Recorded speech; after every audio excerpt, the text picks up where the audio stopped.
कि आज उसका करवा चौथ का निर्जला व्रत है और वह खाना चंद्रमा को अर्घ देकर ही खाएगी। अपनी बहन को भूख प्यास से व्याकुल देख सबसे छोटे भाई ने पहाड़ी पर जाकर एक दीपक जला दिया और उसे चलने की ओट में रख दिया।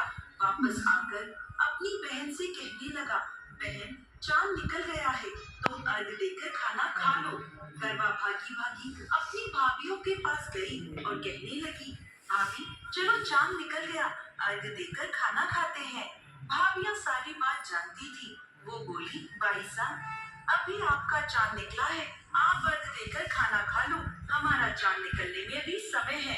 करवा भोली भाली भाभीियों की ये बात नहीं समझ पाई और चांद को अर्घ देकर खाना खाने बैठ गई। जैसे ही पहला निवाला तोड़ा तो उसे छींक आ गई, दूसरा निवाला तोड़ा तो उसमें बाल निकल आया और तीसरा निवाला तोड़ते ही उसके ससुराल से खबर आ गई कि जैसे भी हालत में है तुरंत अपने ससुराल पहुंचे।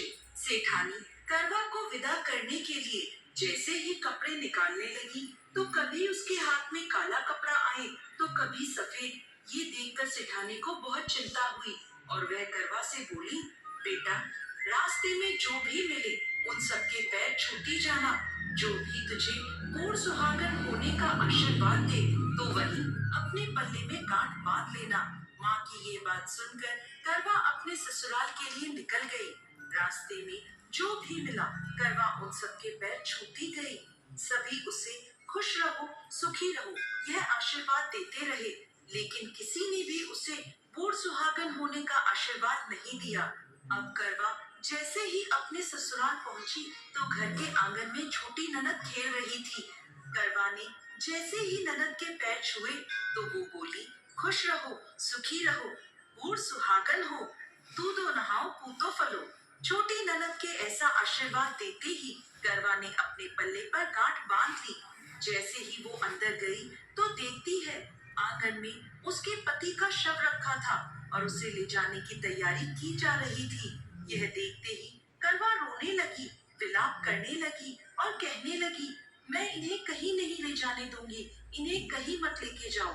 जब कोई भी उसकी बात नहीं माना तो वो बोली, मैं भी इनके साथ चलूंगी। सभी ने विचार किया कि साथ में ले चलते हैं इसको।